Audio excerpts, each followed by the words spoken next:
An American soldier climbing out of a trench in the final months of the First World War carries something entirely blackened, blade and handle both, so that no stray moonlight catches a reflection and gives away his own position before he actually reaches the enemy line waiting somewhere in the darkness ahead of him. His fist is already curled around a solid brass grip, 4 fingers threaded through 4 separate holes, spikes cast directly into the knuckles themselves, a weapon that turns his own closed hand into something considerably more dangerous than an ordinary punch could ever actually manage on its own. He is not planning to stab anything first, he is planning to punch, and the blade attached to that same fist is simply what happens next, once the first blow has already landed. Why would the United States Army specifically design a weapon meant to be used as a set of brass knuckles before it was ever actually used as a blade, an almost backward design priority for what was on paper officially classified as a knife? Why did a company famous for producing forks and spoons end up manufacturing one of the most feared close combat weapons of the entire war? A genuinely unlikely production partner for anyone actually designing a weapon meant to crush bone. And how did a knife rushed into production in the final year of the fighting end up still being carried by American soldiers more than 2 decades later in an entirely different world war fought by an entirely different generation of soldiers who had never actually experienced the trenches that had originally inspired the design? The Mark I actually replaced an earlier, considerably less successful American attempt at exactly this same problem, a predecessor whose own failures directly shaped everything that eventually came afterward. The M1917 trench knife designed by Henry Diston & Sons, based directly on French designs already proven in the trenches by French assault troops fighting the exact same brutal close quarters warfare American soldiers were only just beginning to actually experience firsthand, combined a spiked knuckle guard with a triangular blade, a genuinely intimidating concept that turned out to have a genuinely serious practical flaw once real soldiers actually started depending on it in genuine combat. Soldiers who actually used the M1917 in the field found its own blade flimsy and unreliable under real combat stress, a weapon that looked considerably more dangerous sitting on a table than it actually proved once a soldier needed it to survive an actual close-quarters engagement in the mud and confusion of no man's land. Exactly the kind of gap between appearance and genuine battlefield performance that gets soldiers killed rather than simply embarrassing a weapons designer back home. Before we get into exactly how the Army fixed that specific problem, if you're finding this useful, hit subscribe. It costs nothing and it helps the channel keep telling these stories.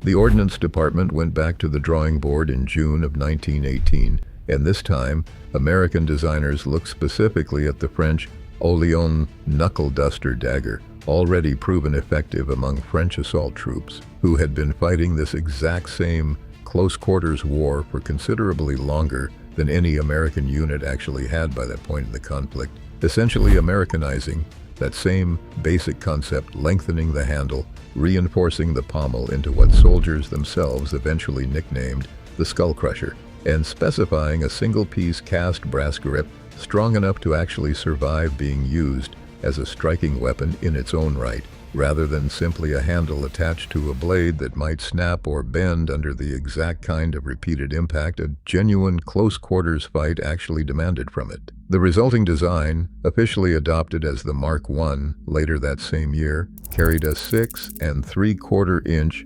double-edged dagger blade capable of both slashing and stabbing, mounted onto a solid brass knuckle guard with 8 distinct spiked points cast directly into the grip itself, a weapon genuinely built to remain effective even after a soldier's own blade had already been lost, broken, or simply proved less useful than his own closed fist in the exact moment he actually needed it most during a genuinely desperate struggle.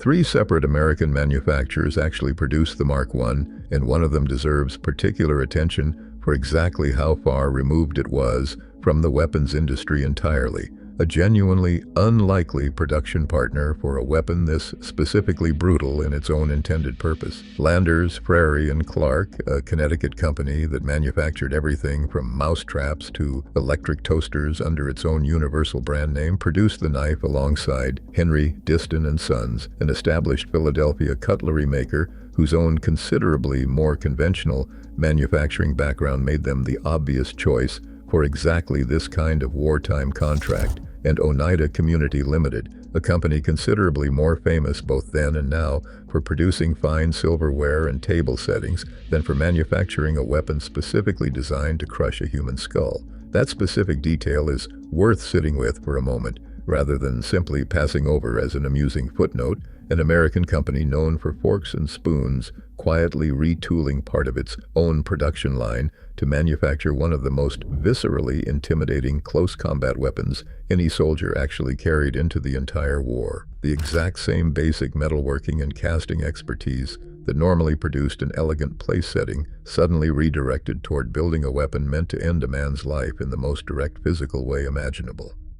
The war ended in November of 1918 before the Mark I could ever actually reach anything close to its own full intended production scale, and the Ordnance Department canceled nearly every outstanding order immediately afterwards, sparing only a single, considerably reduced contract with Landers, Frary, and Clark for just over 119,000 knives out of what had originally been planned as a considerably larger overall production run. That abrupt cancellation meant the weapon genuinely designed to terrify German soldiers in the trenches actually reached full combat deployment for only a genuinely brief window before the fighting that had specifically created it had already ended entirely. A design rushed into existence specifically to answer a battlefield problem that by the time full production actually ramped up had already largely stopped mattering in quite the same urgent way it had only months earlier. American training doctrine around the Mark I reflected a genuinely broader shift in how the military approached close-quarters combat preparation during the war's own final year, moving away from purely theoretical instruction toward considerably more hands-on, physically demanding training regimens specifically designed to prepare soldiers for exactly the kind of visceral, desperate fighting trench raids actually produced. Training manuals from the period specifically emphasized aggressive, decisive action over any kind of formal, fencing-style knife technique. Instructors reportedly teaching soldiers to close distance rapidly and use the weapon's own knuckle guard as the actual primary striking tool before ever transitioning to the blade itself, a genuinely different philosophy from the more measured bayonet training soldiers had traditionally received for standard rifle-mounted combat. That training approach reflected genuine, hard-won lessons from actual trench raiding experience, since the confined, chaotic environment of an actual raid conducted in darkness, in mud, often against an enemy who had every reason to fight with equal desperation, rewarded speed and aggression considerably more than any kind of careful, technical knife fighting a peacetime fencing instructor might otherwise have taught.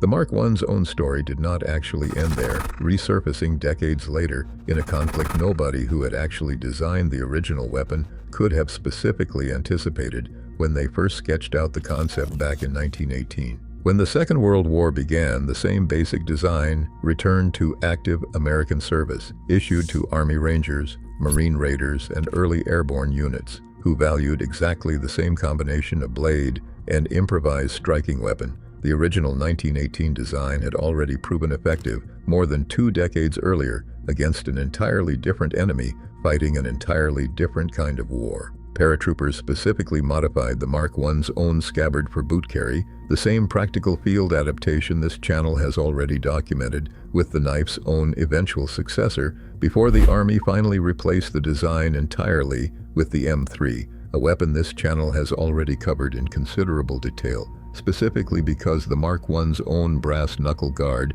grew genuinely dangerous in its own right, freezing solid to its own scabbard in cold weather and turning slippery and painful to actually grip once conditions turned wet, exactly the kind of practical field failure that eventually convinced Army planners a genuinely different approach was actually needed.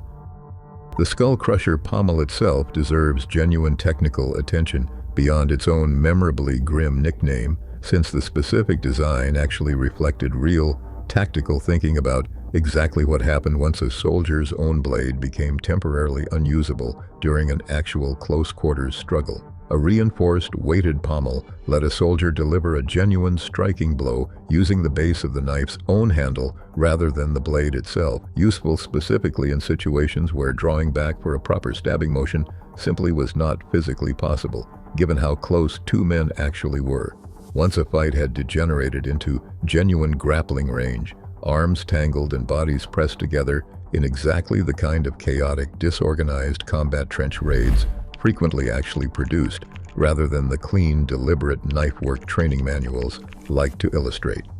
That same pommel design meant the Mark I functioned genuinely as three separate weapons built into a single object: a slashing and stabbing blade, a set of knuckle dusters for striking with a closed fist, and a blunt striking weapon at the opposite end entirely, a level of genuine tactical versatility few single-edged weapons of the same era actually managed to combine successfully within one unified design.